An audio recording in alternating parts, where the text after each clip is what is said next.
Karena Tuhan bukan manusia sehingga dia bisa berbohong. Dia tidak bisa berbohong. Apa yang dia janjikan pasti dia genapi. Saudara, walau dosamu merah patma jadi putih seperti salju, jadilah kepada kita pada malam ini. Amin. Tepuk tangan yang meriah padaku.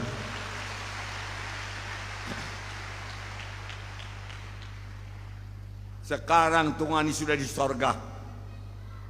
Saudara bertanya, bagaimana menerima kesembuhan? Banyak hamba-hamba Tuhan yang dikaruniai Tuhan karunia menyembuhkan.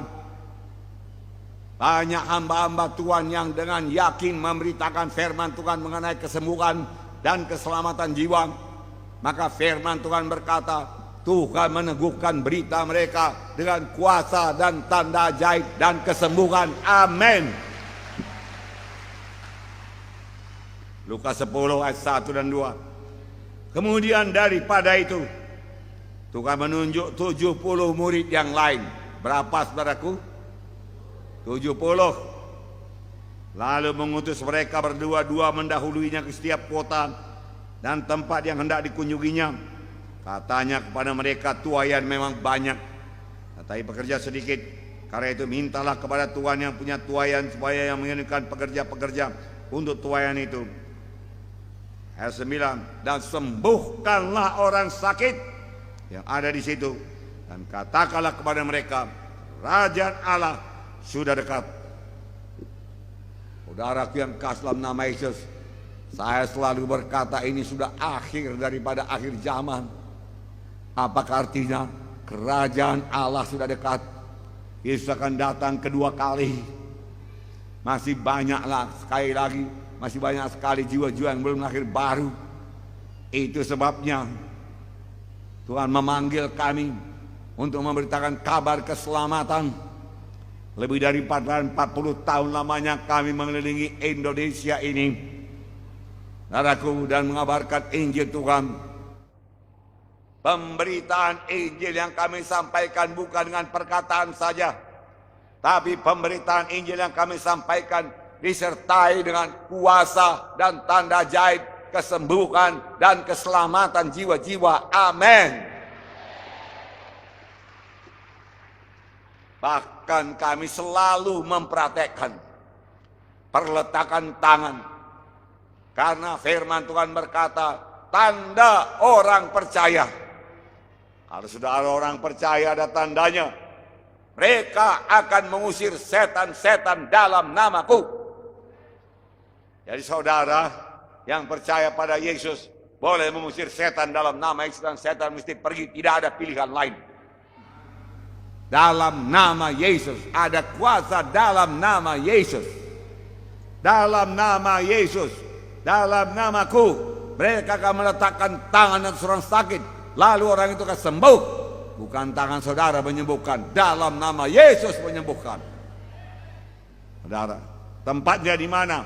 Pijak di bawah kaki kita, dalam nama Yesus. Amin. Dan dia mesti pergi dalam nama Yesus, saudaraku. Kami laksanakan. Kemudian apa tanda yang lain? Mereka, anak Tuhan ini yang sudah lahir baru, akan meletakkan tangan di atas orang sakit, lalu orang itu akan sembuh.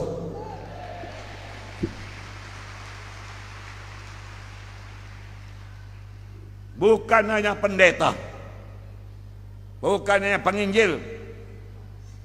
Pendeta penginjil pasti, tapi anak Tuhan juga boleh meletakkan tangan atas orang sakit, lalu orang itu akan sembuh. Dan saudara yang nanti berdamai kepada Tuhan, di mana saudara berkata, ku terima engkau Tuhan ini sebagai Tuhan dan Juru Selamatku, mari Tuhan Yesus masuk hatiku. Maka pada saat itu saudara lahir baru, jadi anak-anak Tuhan, saudara selamat. Dan tanda orang percaya, yaitu saudara boleh meletakkan tangan atas orang sakit dan orang itu sembuh. Haleluya.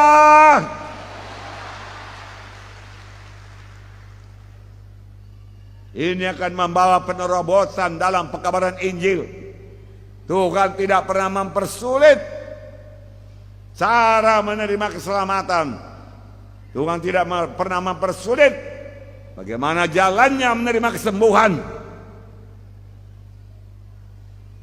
Semua saudara boleh mempraktekkannya. Amin. Haleluya. Puji Tuhan. Kisah 4 ayat 12 berkata, dan keselamatan tidak ada dalam siapapun juga, karena di bawah kolong langit ini tidak ada nama lain yang di dalamnya kita beroleh selamat. Hanya ada satu nama, yaitu nama di atas segala nama, nama Tuhan sendiri, yaitu nama Yesus.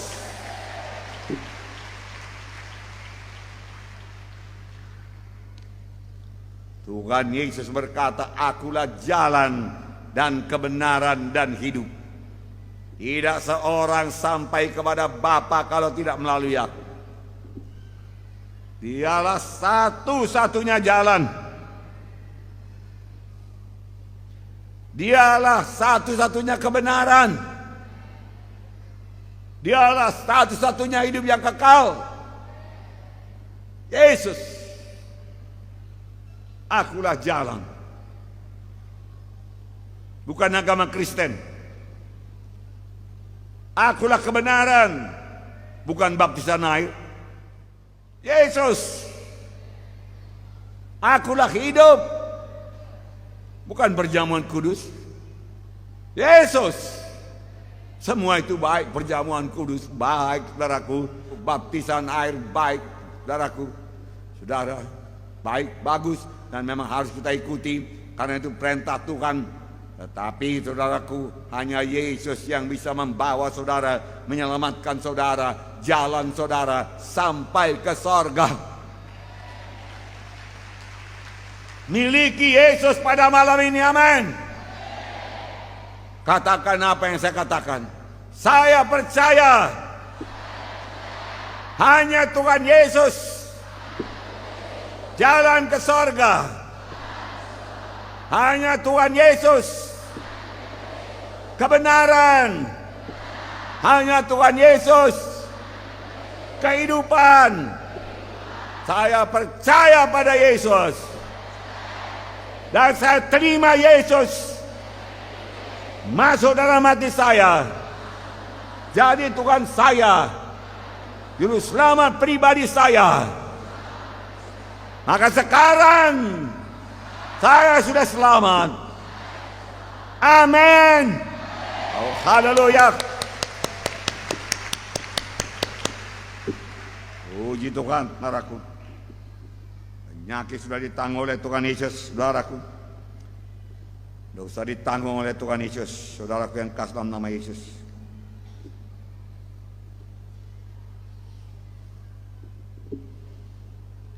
Yesus sudah disengsarakan, supaya saudara tidak perlu disengsarakan lagi, saudara.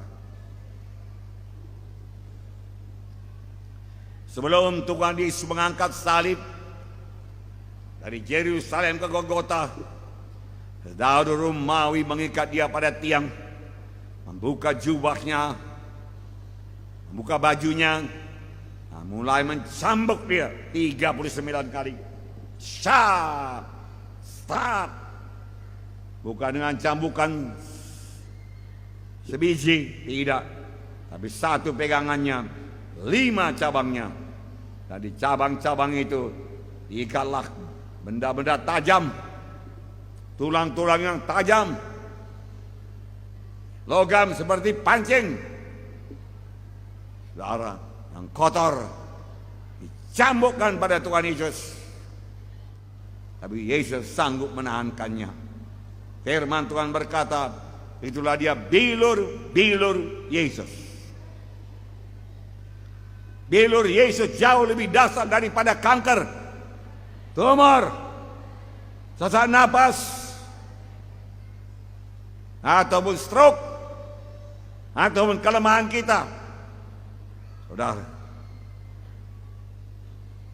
tanggungan semua, dia tanggungan semua, supaya saudara tidak perlu menanggungnya lagi, amin. Kemudian dia mengangkat salib yang berat dari Yerusalem ke Golgota. Orang meludaki dia. Cih, dia katakan, kalau engkau anak Allah, lepaskanlah dirimu. Tapi dia diam saja, tidak membalas. Saudara, sampai dia tidak sanggup lagi dan jatuh ditimpa salib.